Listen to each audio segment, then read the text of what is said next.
மிசோரத்தில் November 7ஆம் தேதி சட்டப்பேரவை தேர்தல்.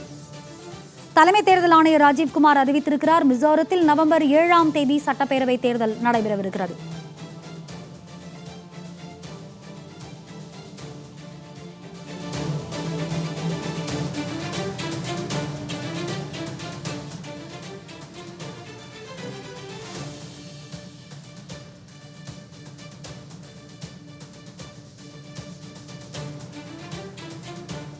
தலைமை தேர்தல் ஆணையர் ராஜீவ்குமார் தேர்தல் அட்டவணைகளை வெளியிட்டு வருகிறார். அதன்படி 5 மாநிலங்களுக்கு தேர்தல் நடைபெறவிருக்கிறது. அதில் முதலில் மிசோரத்தில் நவம்பர் 7ஆம் தேதி சட்டப்பேரவை தேர்தல் நடைபெறுவதாக அறிவிக்கப்பட்டிருக்கிறது.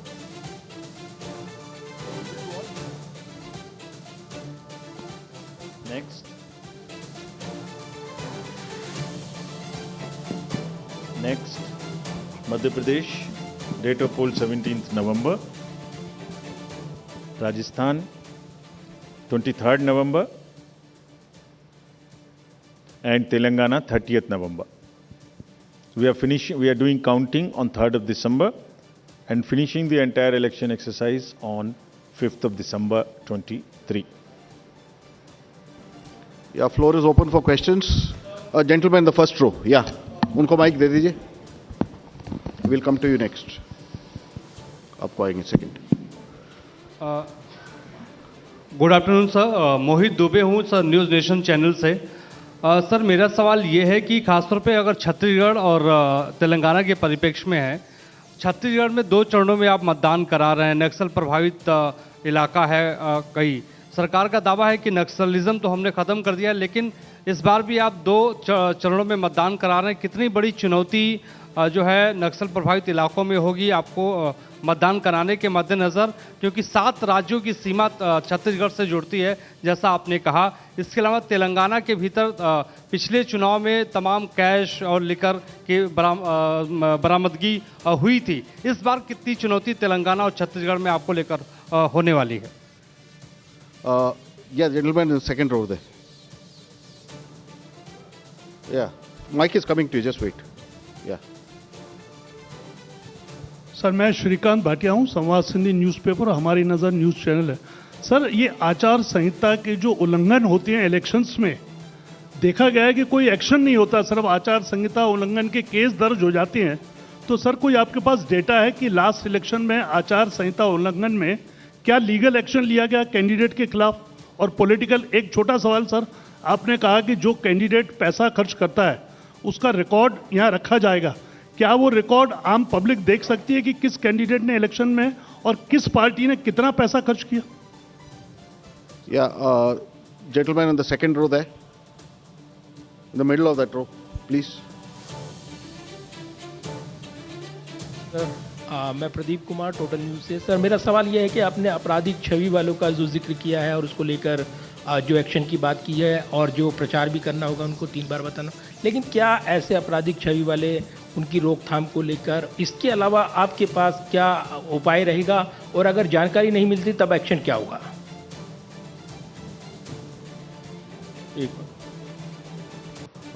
The lady at the back over there. Yeah.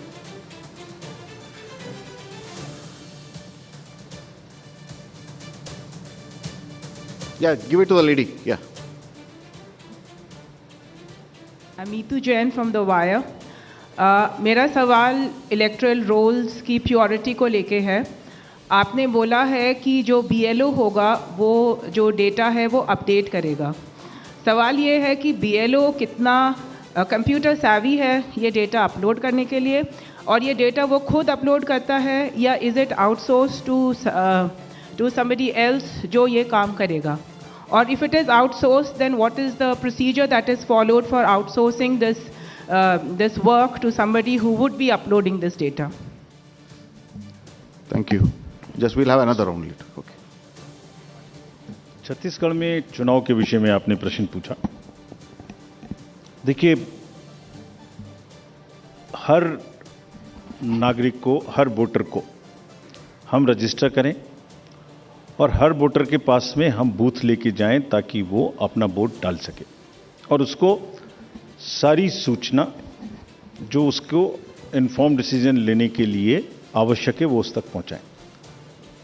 phase 1, phase 2 in all the elections that will be done, और उसके लिए व्यापक व्यवस्था की गई है।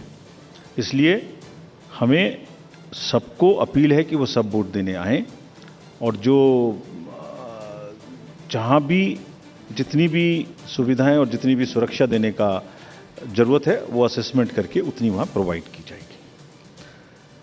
कैश और freebies, cash, freebies, drugs, liquor, consumable goods,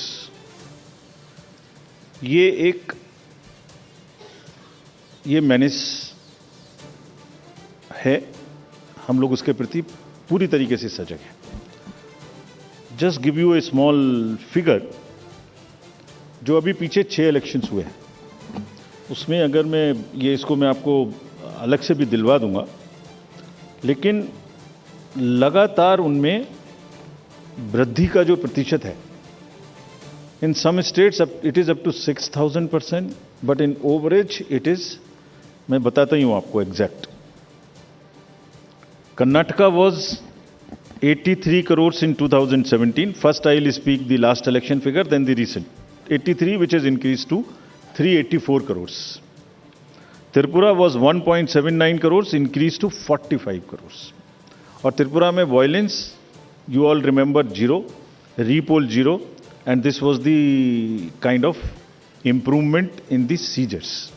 So what we are trying to do is to improve the overall environment of elections, be it violence, be it freebies, be it the ease of voting for the thing, be it the improvement in the human face of the entire electoral roll, transgenders, PBTGs. So it's an overall qualitative and quantitative change in the electoral roll, also in the way elections are held.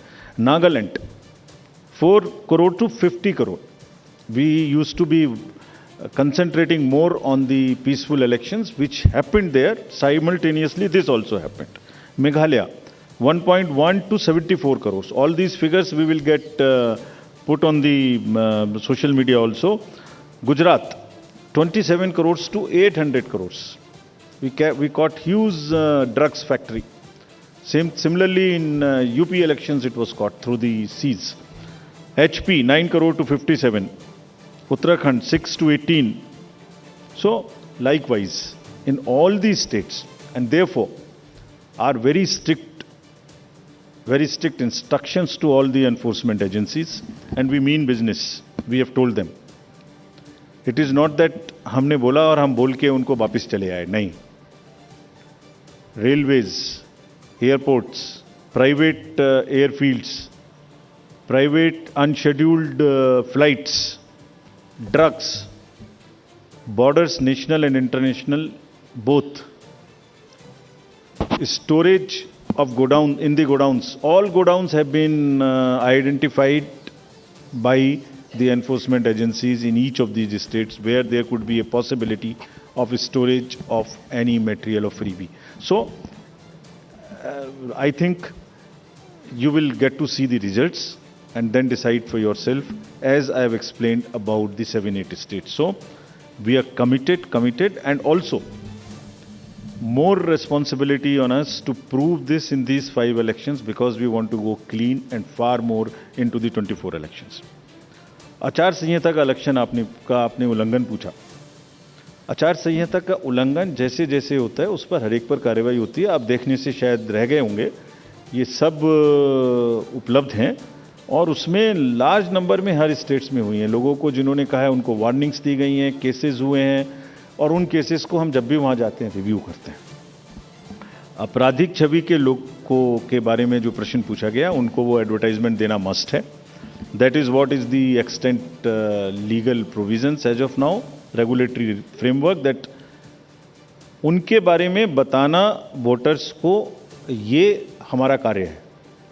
जब एक बार voter को बताया तो उसको inform choice कि वो किसको vote देंगे, ये उनका कार्य है।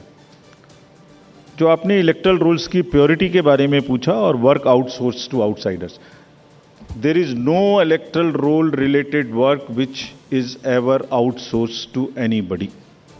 सो let us clarify this all over again. किसी के पास में भी, it is again through you, the SSR work is starting in the entire country, except the officials or the government servants and the BLOs. Nobody is authorized to do any kind of survey or electoral related roles in the country. So much so, even the awareness works which the civil society does is not to involve in the profiling of the voter at all. So this is absolutely clear. और voters के घर में house to house BLOs जाएंगे। और जहां तक आपने electoral roles की और BLO की कॉम्पिटेंस की बात की, सो देखिए, जब 18 साल में सबसे पहले वोटर बड़ा होता है तो मोर और लेस इंडिपेंडेंटली सरकारी तंत्र से सबसे पहले जो उसका एक कॉन्टैक्ट होता है वो BLO से होता है, because he is entitled to get a vote. So are 10 lakh plus BLOs, and we want to thank them here. They are working very hard, going house to house, doing a survey. And house to house survey is available to them, and there is a application, IT based, which is available to them, and all of them, by and large, using that application. And also what they do, they are maintaining a BLO register. It is the purity of the electoral rolls in terms of all the parameters, like how much should be the 18 to 19 cohort, how much should be the 80 plus cohort, how much should be the women, how much they should compare to the population growth, how much transgender should be there, how much 80 plus there. If transgenders are available in, or PWDs are available in a particular state through Social Justice Department, we go and cross check कि उसके बराबर हमारे यहाँ आ गए कि नहीं आ गए.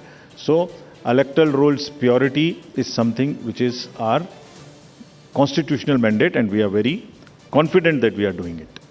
Yeah, we'll take another round of questions. The gentleman at the last, followed by the lady over here in the middle. Yeah, the last row. Yeah, give it to him.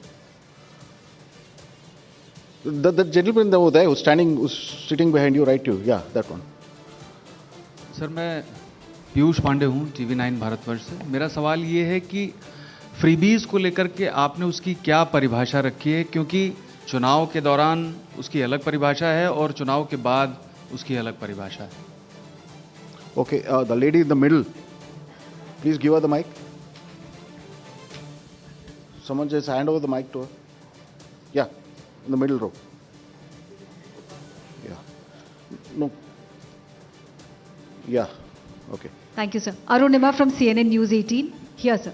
If you could clarify for Chhattisgarh, since it's two-phase, the entire Naxal-affected area of Bastar goes to polls in first phase. If you could just clarify that. Yeah, the gentleman here in the middle The row. southern part goes to the poll in first phase. The part which is adjoining the Madhya Pradesh and to the northern side goes in the second phase. Yeah. मैं Ravi, postal ballot को लेकर आपने important बात आज कही है. क्या इस बात की शिकायत कई पॉलिटिकल पार्टी ने की, और क्या इन चुनावों में इसको लेकर धांधली हो रही थी, इसका दुरुपयोग हो रहा था, इसकी वजह से ये बदलाव किया गया है पोस्टल बैलेट में जो आपने कहा है अभी हाल में? The lady over there in the fourth row. Yeah. Question is related to Jammu and Kashmir Assembly elections. It's been a long time since we've been waiting for you to announce the polls. What is holding up the Election Commission in announcing these polls? And have you had any discussions with the government on scheduling of these polls? Can you just introduce yourself? I'm Bharti Jain from the Times of India. Thank you. Yeah, second row. Oh, left. That's Yeah. the last. That's the last one. Yeah. Sir, मैं अरविंद हूँ दैनिक जागरण से. मेरा सवाल है freebies से जुड़ा हुआ है कि जिस तरह से पॉलिटिकल पार्टी में फ्रीवीज को लेकर प्रतिस्पर्धा बड़ी तेजी से बढ़ी है, इसको आयोग किस तरीके से देख रहा है और इस पर क्या कुछ अंकुश लगाने की भी जरूरत समझता है? Yeah, I think that's the last. That will be the last one. Sir, मैं अनिरुद्ध हूँ दैनिक भास्कर से. अभी 3 दिन पहले मध्य प्रदेश के एक लीडर ने कहा कि अगर अपनी अपोजिट पार्टी के बारे में कि अगर उस पार्टी को वहाँ से 0 वोट मिलेगा तो मैं उस बूथ के इंचार्ज को 51,000 रुपये दूंगा. तो क्या इस तरह की जो गतिविधि है उसको आप किस तरह से लेते हैं और इसका कैसे निवारण करेंगे? Thank you. 3 questions: postal ballot, J&K and freebies, and that's the last. Postal ballot का दुरुपयोग we will not say, but postal ballot, voters using postal ballots becoming a force and a interest group and deciding after the poll as to where to cast the vote was not perceived, was not the right practice. जब polling हो गई उसके बाद एक assessment करिए कि क्या margins हो सकते हैं, क्या नहीं हो सकते हैं, और उस कॉन्स्टिट्यूएंसी के अगर गवर्नमेंट सर्वेंट्स पोस्टल बैलेट वाले मिलके एक बार्गेन शुरू कर दें, सो उनके अपने कुछ भी इंटरेस्ट बहुत जगह में होते हैं, वो कर दें, तो दैट वाज नॉट जायज़. And they everybody must, you have a facility, you must do it there. So that is one.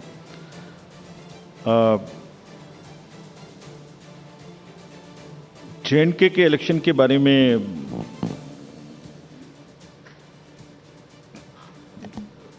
जो भी सही समय होगा, कमीशन के नज़र में security and other elections in the state which are also simultaneously do के साथ में देख के इसका निर्णय आपको सूचित करेंगे, जैसे भी हम करें.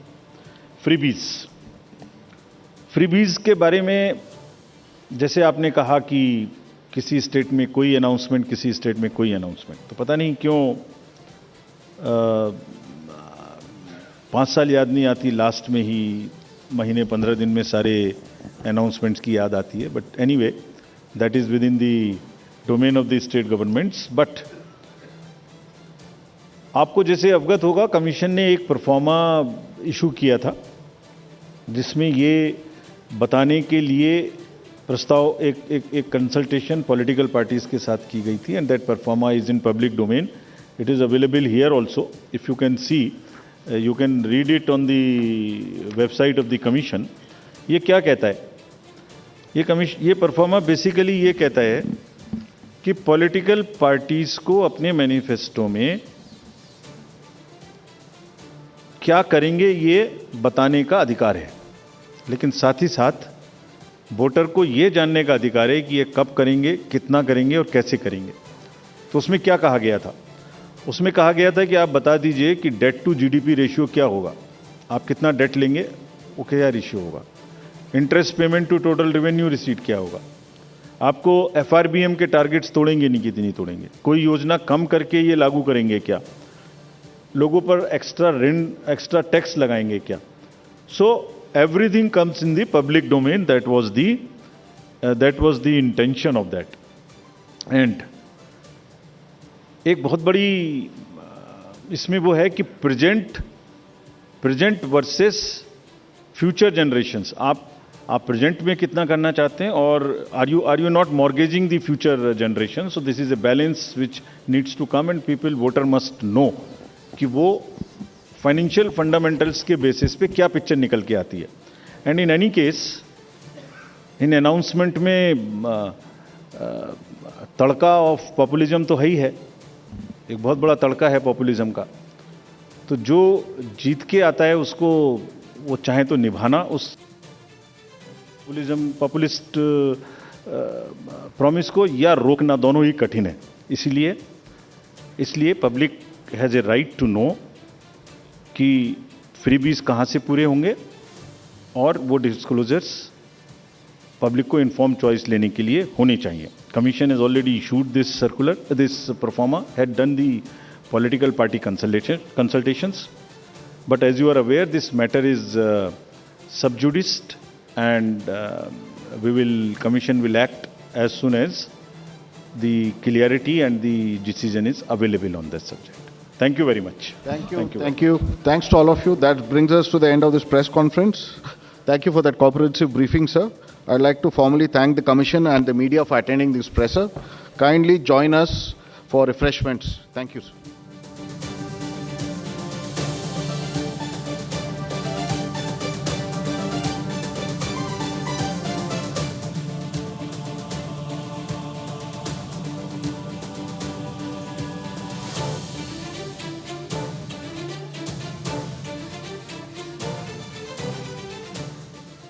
5 மாநில சட்டமன்ற தேர்தல் தேதிகள் தலைமை தேர்தல் ஆணையர் ராஜீவ்குமார் அவர்களால் அறிவிக்கப்பட்டிருக்கிறது. அது குறித்த கூடுதல் விவரங்களை நம்முடன் பகிர்ந்து கொள்வதற்காக நமது செய்தியாளர் யோகேஸ்வரன் இணைப்பில் இணைகிறார். யோகேஸ்வரன், சொல்லுங்க, இப்போ இந்த 5 மாநில சட்டமன்ற தேர்தல் தேதிகள் அறிவிக்கப்பட்டிருக்கிறது தலைமை தேர்தல் ஆணையர் ராஜீவ்குமார் அவர்களால். கிட்டத்தட்ட பார்த்தோம்னா இந்த நவம்பர் 2023 இந்த 5 மாநில சட்டமன்ற தேர்தல் தேதிகள் வேறு வேறு தேதிகளில் அறிவிக்கப்பட்டிருக்கு. தேர்தல் ஆணையர் பல கேள்விகளுக்கு பிரஸ் கான்ஃபரன்ஸில் பதிலளிக்கும் போது சொன்னார், தான் சந்தித்த சவால்களையும் எப்படி இந்த தேர்தலை எதிர்கொள்ளப் போகிறோம் அப்படின்ற மாதிரியான பல்வேறு விஷயங்களை எடுத்துரைத்தார். கூடுதல் விவரங்களை நீங்கள் பகிரலாம், தேதிகள் குறித்த விவரங்களையும் பகிரலாம்.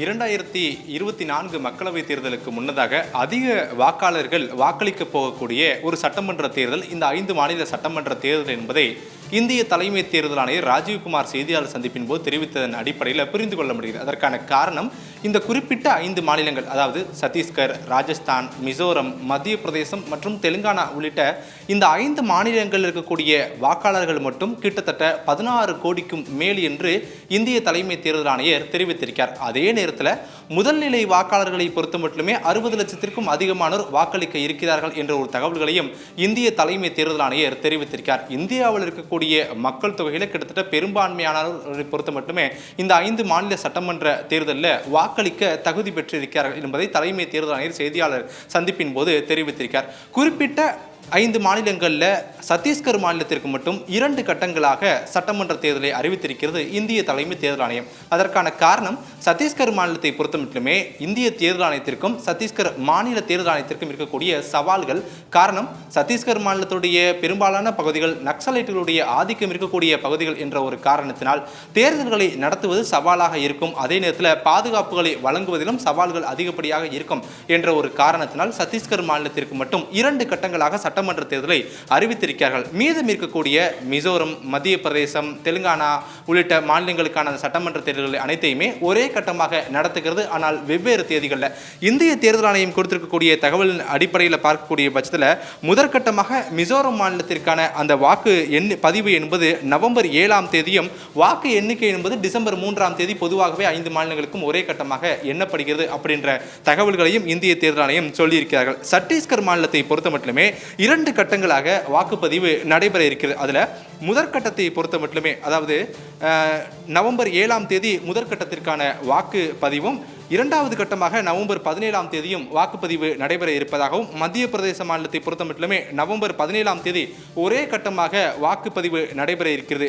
இவை தவிர ராஜஸ்தான் மாநிலத்திற்கு நவம்பர் 23ஆம் தேதி வாக்குப்பதிவு என்பது நடைபெற இருக்கிறது. இவற்றை தவிர தெலுங்கானா மாநிலத்திற்கு நவம்பர் 30ஆம் தேதி வாக்குப்பதிவு நடைபெற இருப்பதாக இந்திய தேர்தல் ஆணையம் வெளியிடக்கூடிய அந்த அதிகாரப்பூர்வ அறிக்கையின் மூலமாக புரிந்து கொள்ள முடிகிறது. நவம்பர் மாதங்கள் முழுவதுமே, அதாவது மிசோரமில் தொடங்கி கிட்டத்தட்ட இங்கே இருக்கக்கூடிய தெலுங்கானா மாநிலம் வரை 5 மாநிலங்களுக்கும் சட்டமன்ற தேர்தல் முடிவெற்றவுடனே டிசம்பர் 3ஆம் தேதி வாக்கு எண்ணிக்கை ஞாயிற்றுக்கிழமை அன்று எண்ணப்படுகிறது. ஒரே கட்டமாக 5 மாநிலங்களுக்கும் வாக்கு எண்ணிக்கை என்பது எண்ணப்பட்டு அன்று மாலை 5 மணிக்குள்ளாக 5 மாநிலங்கள் அடுத்து யார் மக்கள் தேர்ந்தெடுக்கிறார்கள், தங்களுடைய முதலமைச்சர் யார், ஒவ்வொரு சட்டமன்றத்தின் சட்டமன்ற உறுப்பினர்கள் யார் என்ற விவரங்களை எல்லாம் தேர்தல் ஆணையர்கள் அந்த அதிகாரப்பூர்வ அறிவிப்பின் மூலமாக அன்றைய தினம் அதிகாரப்பூர்வமாக யார் வெற்றி பெற்றிருக்கிறார்கள் என்ற அறிவிப்பை எல்லாம் வெளியிடுவார்கள். தேர்தலுக்கான அறிவிப்பு என்பது இன்றைய தினம் வெளியிட்டிருக்கக்கூடிய நிலையில் குறிப்பிட்ட இந்த தேர்தல் நடைபெற உள்ள 5 மாநிலங்களில் தேர்தலுக்கான நடைமுறை என்பது அமலுக்கு வந்திருக்கக்கூடிய நிலையில் டிசம்பர் 5ஆம் தேதி தேர்தல் நடைமுறைகள் அனைத்துமே திரும்ப பெறப்படும் என்பதையும் இந்திய தலைமை தேர்தல் ஆணைய தரப்பிலிருந்து தெரிவிக்கப்பட்டிருக்கிறது. கடந்த தேர்தலை காட்டிலும் இந்த தேர்தலில் கூடுதலாக இந்திய தலைமை தேர்தல் ஆணையம் ஒரு சிறப்பு அம்சத்தை சேர்த்திருக்கிறார்கள். வழக்கமாக ஒரு மாநிலத்தில் தேர்தல் நடைபெறுகிறது என்றால் மாநிலத்தில் இருக்கக்கூடிய பல்வேறு மாவட்டங்களில் தேர்தல் ஆணையர்கள், அதாவது அந்தந்த தேர்தல் நடைபெற யோகேஸ்வரன், தொடர்பிலேயே இருங்க, நான் திருப்பி உங்ககிட்ட பேசுறேன். இது குறித்து கூடுதல் விவரங்களை நம்மிடம் பகிர்ந்து கொள்வதற்காக மூத்த பத்திரிகையாளர் திரு பிரியன் அவர்கள் இணைகிறார். சார் வணக்கம். 5 மாநில சட்டமன்ற தேர்தல் தேதி தற்போது தேர்தல் ஆணையரால் அறிவிக்கப்பட்டிருக்கிறது. உங்களுடைய முதற்கட்ட பார்வை என்ன இது குறித்து? அதாவது இந்த 2024 பாராளுமன்ற தேர்தலுக்கு முன்னாடி இந்த 5 மாநில தேர்தல் ஒரு ஃபைனல்ஸ்க்கு முன்னாடி ஒரு செமி ஃபைனல்ஸ் மாதிரி பார்க்குறாங்க. ஸோ இதெல்லாம் அந்தந்த ஒரு மாநில இஷ்யூ சம்மந்தப்பட்டதா, இல்லை இதுலேயே பாஜக காங்கிரஸ் இடையேயான போட்டி, அதாவது இந்தியா கூட்டணி இந்த 5 மாநில தேர்தல்களில் இந்தியா கூட்டணி இருக்குமா தெரியல. காங்கிரஸோ அந்த இந்தியா கூட்டணி இருக்கிற கட்சிகள்லாம் தனித்தனியாக தான் போட்டி போடுற மாதிரி இருக்கிற சூழல் தான் இப்போ இருக்குது. ஒருவேளை இந்த தேர்தல் அறிவிப்புக்கு பிறகு இந்தியா கூட்டணி ஒன்றுபட்டு அங்கே போட்டியிடுவாங்களான்றது பொறுத்தது தான் தெரியும் நமக்கு. பட் ஆனால் நிலைமை இருக்கிறது பார்த்தீங்கன்னா இப்போ இருக்கிற நிலைமையில வந்து ராஜஸ்தான், மத்திய பிரதேஷ், சத்தீஸ்கர், தெலுங்கானா போன்ற மாநிலங்களில் வந்து காங்கிரஸுக்கும் பிஜேபிக்குமான அந்த மோதல் என்பது ரொம்ப ஒரு கடுமையான ஒரு மோதலாக இருக்கிறது. பிஜேபி வந்து மத்திய பிரதேசில் வந்து ஆண்டு கொண்டிருக்கிற ஒரு கட்சியாக இருக்குது. அங்கே 3 லிஸ்ட் ரிலீஸ் பண்ணிட்டாங்க பிஜேபியில் வேட்பாளர் லிஸ்ட்டு. அதில் இப்போ இருக்கிற சௌஹான் அவருடைய பேர் அதில் இல்லை. அதனால் சௌஹான் வந்து ரொம்ப வருத்தத்தில் இருக்கிறதாகவும், அவர் வந்து கூட்டங்களில் பேசும்போது நான் தொடரணுமா வேண்டாமான்னு கேட்குற மாதிரியும், மோடி ஆட்சியை கண்டினியூ பண்ணணுமா வேண்டாமா கேட்குற மாதிரியும் ஒரு பிரச்சாரம் பண்ணுறதா செய்திகள்லாம் வருது. அங்கே வந்து பாஜகலேருந்து மத்திய பிரதேசில் நிறைய பேர் சமீப காலத்தில் காங்கிரஸில் சேர்ந்துருக்கிறதையும் பார்க்குறோம்.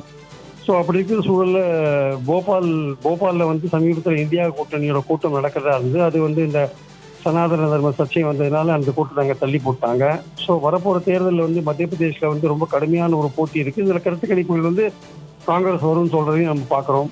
அதே மாதிரி ராஜஸ்தான்லேயும் போட்டி ரொம்ப கடுமையாக இருக்காங்க. சச்சின் பைலட்டும் கெஹ்லாட் முதலமைச்சரும் ஒரு மாதிரி 2 பேரும் ஒரு மாதிரி மோதலில் இருந்தாங்க. காங்கிரஸ் ஹைகமாண்ட் 2 பேரையும் கூட்டு ஓரளவுக்கு சமாதானப்படுத்தியிருக்காங்க.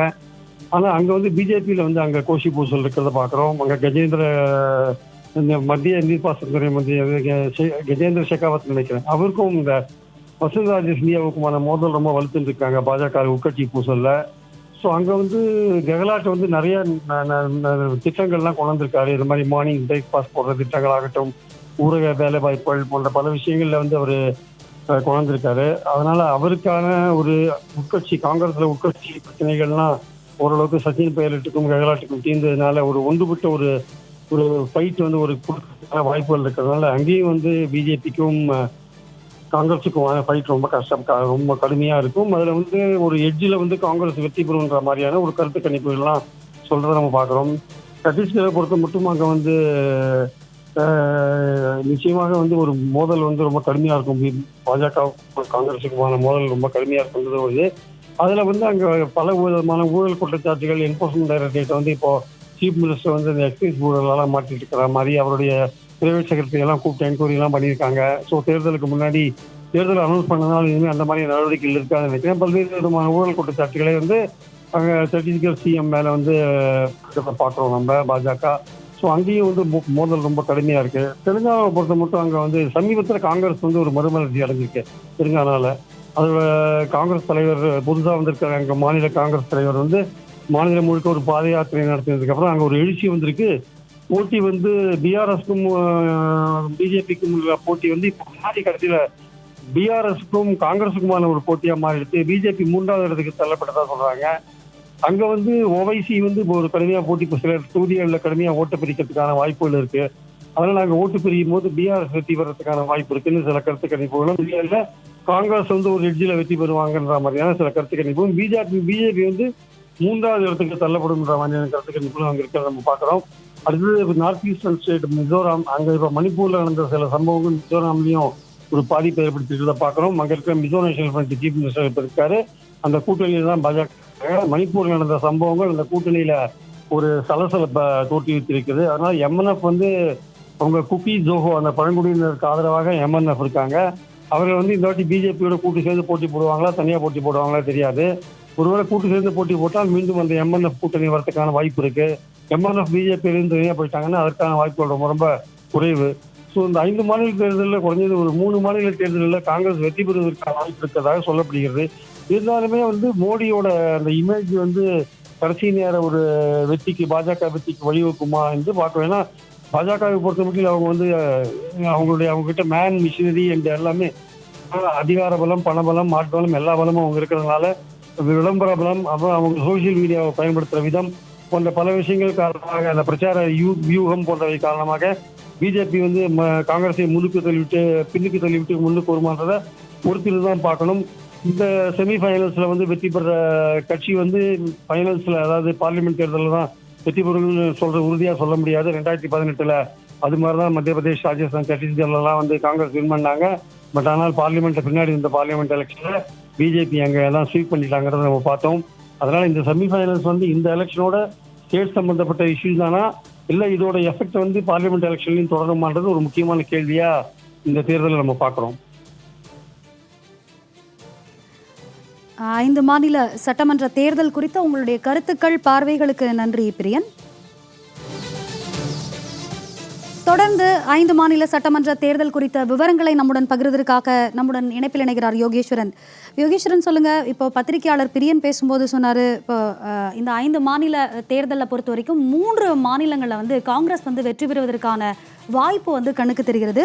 இருந்தாலும் ஒரு அதிகார பலம், மோடியோட இமேஜ் இதெல்லாம் பயன்படுத்தி கடைசி நேரத்தில் மாற்றங்கள் வருவதற்கும் வாய்ப்பு இருக்கு அப்படின்ற ஒரு விஷயத்தை வந்து அழகா பகிர்ந்தாரு. நம்முடைய பார்வை என்ன?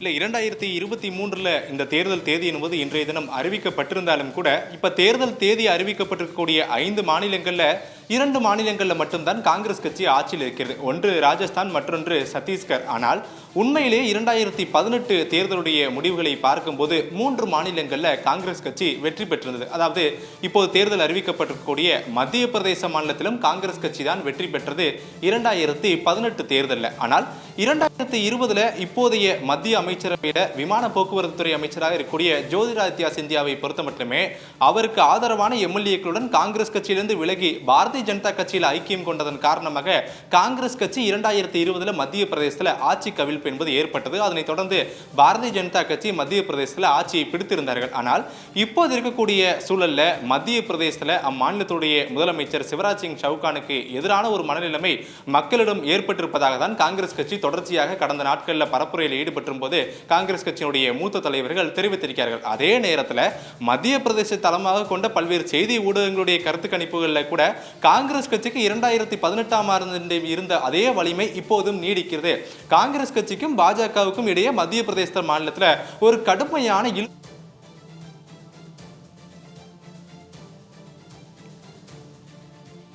யோகேஸ்வரன், தங்களுடைய விரிவான தகவல்களுக்கும் விவரங்களுக்கும் நன்றி.